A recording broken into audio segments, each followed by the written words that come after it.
आप भी अपने प्रकट करें। आदरणीय प्रीति सर, आप इस्कॉन को समर्पित हैं।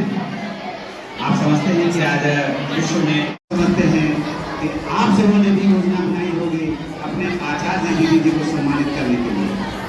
आप सभी जानते हैं कि आपसे गुरु दक्षिणा के रूप में कुछ न कुछ राशि आचार्य जी ने कहा होगा। परिवार गौरवान्वित है आप सभी बहनों का, क्योंकि आप अपने गुरु को सम्मानित होते हुए आप सभी देख रहे हैं। सभी भैया वन करतल ध्वनि प्रकार 1 2